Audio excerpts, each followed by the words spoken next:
It is another day once again, but today we are not here to laugh. Today is a very serious matter, and we are very, very serious today. The Black Stars just drew with Sudan at the Accra Sports Stadium after building up to this match for about 3 days.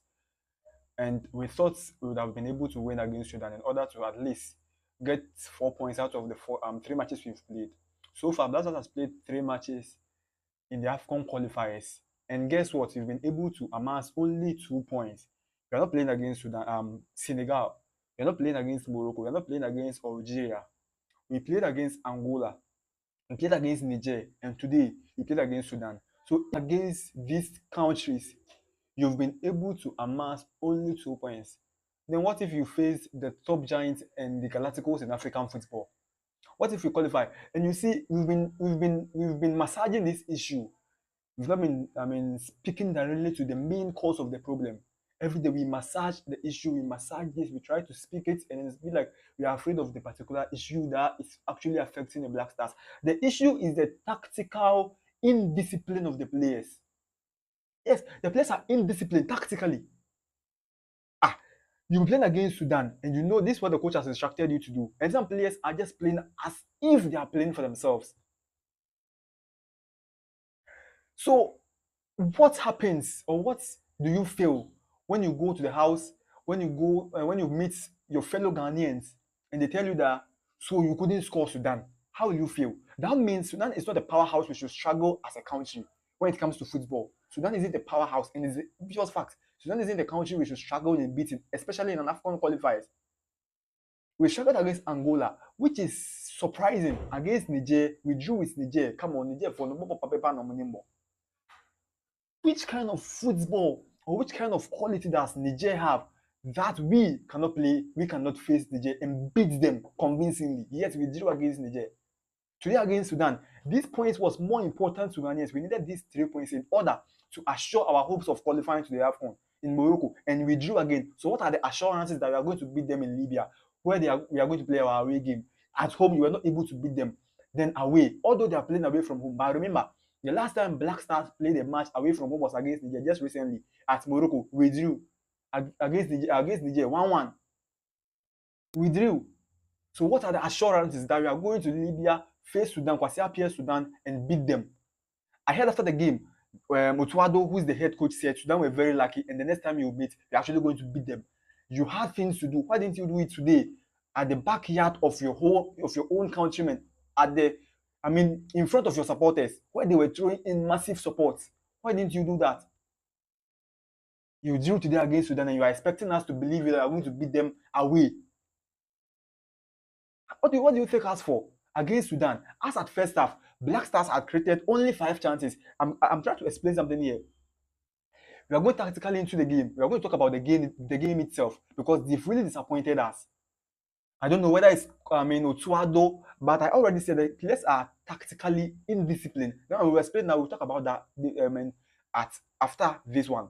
Now, Black Stars went into the game with Otto Addo's usual 4-2-3-1. That's his preferred formation that he used to play with a double pivot. And today he started Ibrahim Sulemana and Edmond Addo because Thomas Partey is out, and then Majid Hashemiru wasn't too fit to play in this match. So he played Ibrahim Sulemana and Elisha Owusu.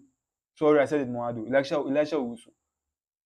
And you could see in the first half, Kwasi Appiah Sudan sat back and read the game. Kwasi Appiah analyze Black Stars, use Black Stars first half to analyze the game and change everything. So as at first half, Black Stars has only created 5 chances. Now at the end of the match, Black Stars created 18 chances. Not only Black Stars created 18 chances, we had 18 goal attempts. We were not able to score a single goal.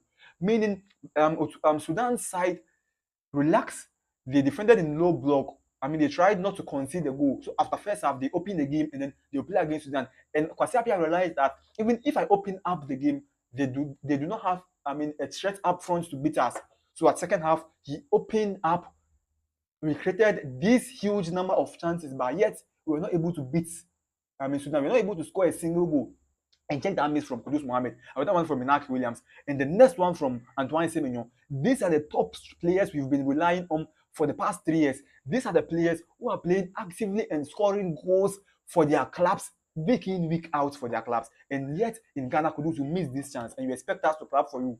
You expect us, you are happy, Black Stars do hail you. The star boy of Black Stars, the Kudus is this, Kudus is that, Kudus has done this. Yet you miss this chance. This is a goal Black Stars needed very, very much. Antoine Semenyo, this chance ball that you missed, I mean, against Angola, we all saw the shambolic performance from the players. Yes, at the end of the day, the discussion was centered on the pitch. Yes, the pitch wasn't good. That's why someone said, what is pitch? Because the pitch actually might influence the game, but the overall performance of the Black Stars was actually bad.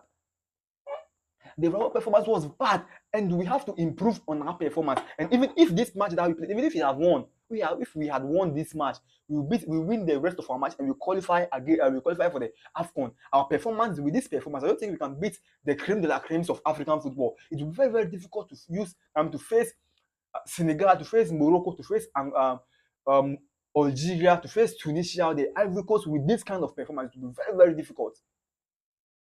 There was no sense of agency. The attitude the GFA president Keto talked about yesterday. What was the attitude on the field today?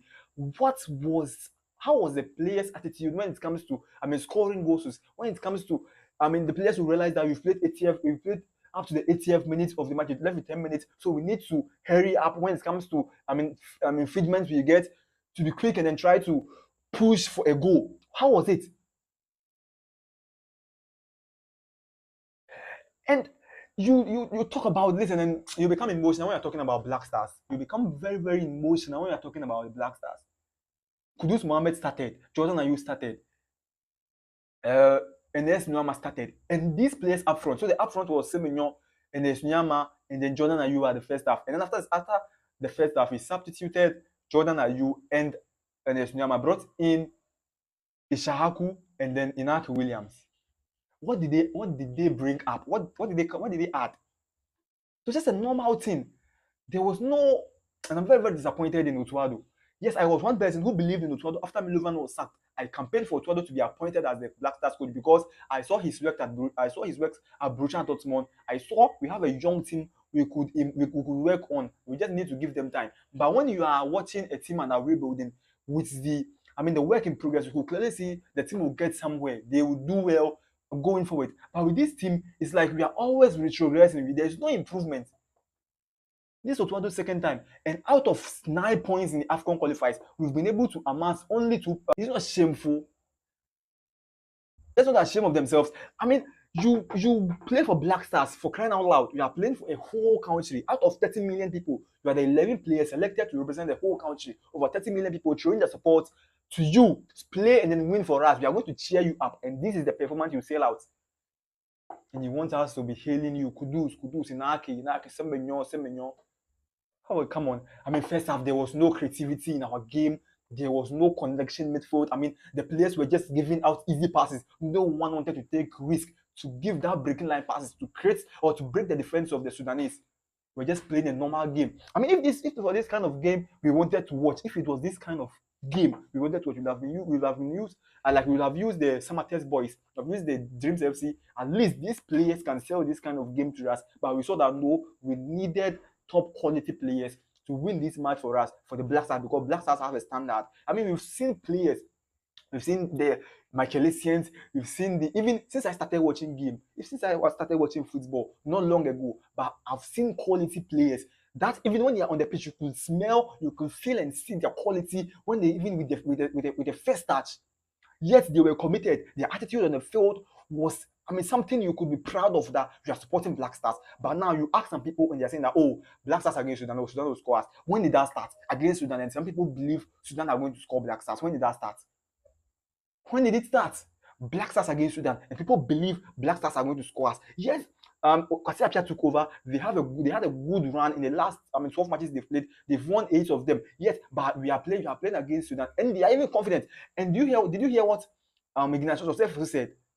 You could clearly see he has studied the game and he has studied our team, and he knows that now you are toothless when it comes when you are attacking, you are toothless. And it showed in the first half, and it also showed in the second half, because Kwasi Appiah realized that at the first half, I sat back, I studied the game, in the second half, he opened up, he played with us, we created these chances, and yet we are not able to score. And if you're not careful, and if they are not careful, this Black Star squad will be the worst squad we've ever seen in the history of Ghana football. If they're not careful, because for 24 years we had not lost at the Baba Yara Sports Stadium. Under this squad, under this regime, we've lost. For 20 years, we've always qualified for the AFCON. Now you are struggling to qualify for the AFCON. These are not good records to set for yourself. You are playing well, and you see the reason why I say now. Let me explain to you the reason why I said that these players are tactically indisciplined. Otto Addo said, or the coach set up in a 4-2-3-1, meaning he needed more men in the midfield. Yes, and the two pivotal midfielders were there. So Kudus Mohammed as the number 10, you are the main creator in the team as the number 10. So what do? You try to create and break the defensive line. Now Kudus Mohammed receives the ball. Instead of releasing the ball quick for a striker who has made the run, he now decides to dribble every player on the pitch. Can you do that? Even Prime Maradona and Messi has stopped doing those things. Prime Maradona and Messi, prime Neymar, prime Hazard, they release the ball sometimes.